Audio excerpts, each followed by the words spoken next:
Guys welcome to Disha classes. तो दोस्तों हम एचसीएस 2023 का जो पेपर जीके को हुआ था वो सॉल्व कर रहे हैं और उसी क्रम में सॉल्व करते हुए क्वेश्चन नंबर 59, सबसे पहले क्वेश्चन नंबर 59 को देखते हैं। उसके अंदर क्या है, एक तरफ पठार लिखे हुए एक तरफ महासागर, कॉम्बिनेशन हमको मैच करना है।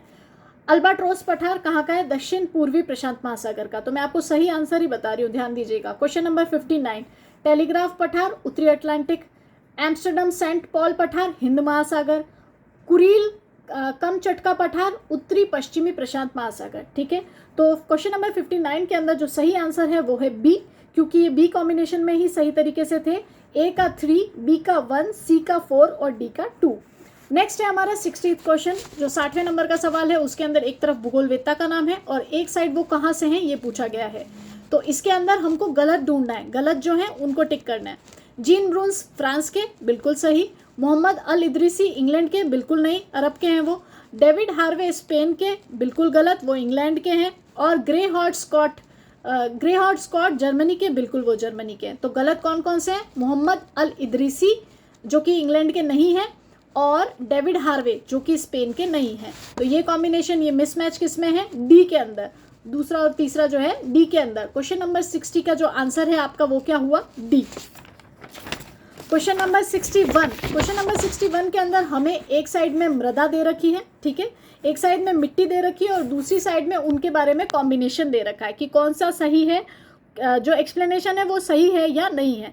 तो मैं आपको सवाल बता देती हूँ कौन कौन सी मृदा दे रखी है। सब माउंटेन मृदा इसमें लिखा हुआ है, ये अपरिदित जो अपरदन से सामग्री का जमाव से बनती है। जम्मू से कश्मीर तक के असम तक के फैले हुए तराई क्षेत्र में पाई जाती है। तो क्या ये सही है? बिल्कुल ये सही है।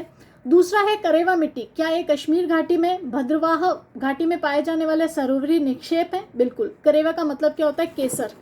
केसर कश्मीर घाटी में ही होता है, ऑब्वियस सी बात है। तीसरा ऑप्शन है पीट और दलदली मिट्टी, इसके आगे लिखा है ये मौसमी वर्षा की विशेषता वाली मानसूनी जलवायु की विशिष्ट मृदाएं हैं और इसमें कार्बनिक पदार्थों की कमी होती है। ये सही कॉम्बिनेशन नहीं है, ये गलत है, तो तीसरा गलत हो गया।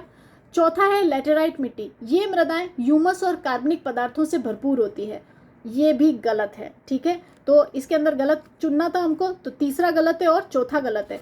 तो ये 61 के अंदर सही आंसर क्या हुआ? डी, ये कॉम्बिनेशन डी के अंदर। Question number 61 answer is D. Question number 62, ठीक है, फसलों से रिलेटेड है ये सवाल। लैपटॉप में पढ़ के बता रही हूँ ना, इसलिए सामने की तरफ देख रही हूँ।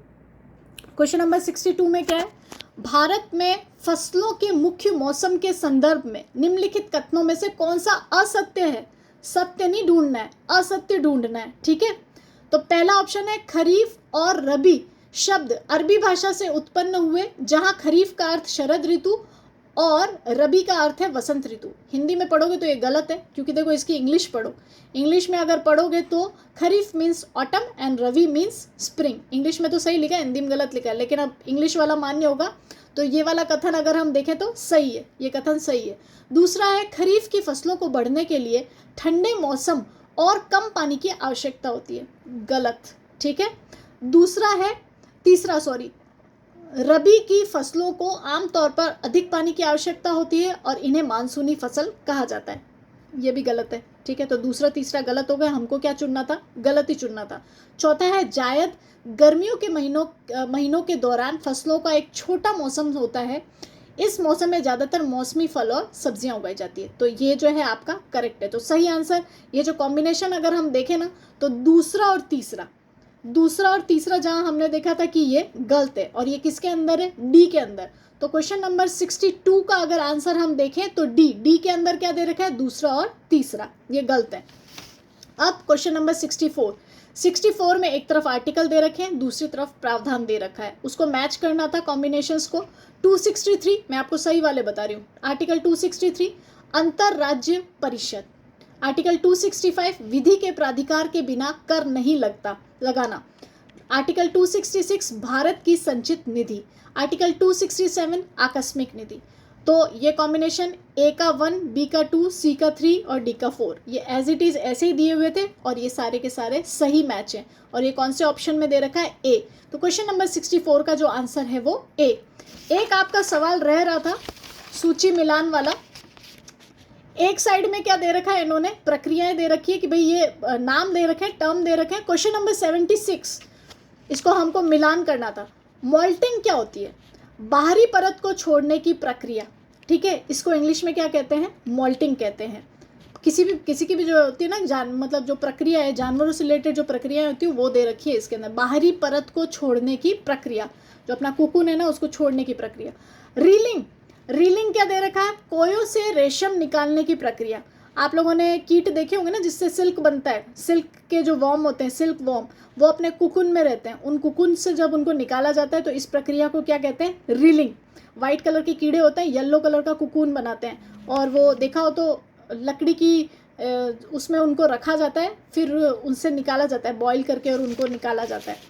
तीसरा है शेयरिंग। शेयरिंग क्या है? किसी जानवर के शरीर से ऊन को उतारने की क्रिया क्या कहलाएगी? शेयरिंग। मैं आपको सही कॉम्बिनेशन बता रही हूँ। फिर चौथा है डी जो है स्काउरिंग। स्काउरिंग क्या है? ऊन को धोना। जब ऊन को निकाल के धोते हैं तो उसको क्या कहते हैं? स्काउरिंग। तो मैंने आपको कॉम्बिनेशन सही बता दिए, और इसका आंसर जो ये जो सही मैच थे वो ए का 4, बी का 1, सी का 2 और डी का 3। और क्वेश्चन नंबर 76 का सही आंसर है बी। तो ये सारे सवाल आपने देख लिए। अब जो और बचे हुए सवाल है वो भी हम करवा देंगे आपको। धन्यवाद।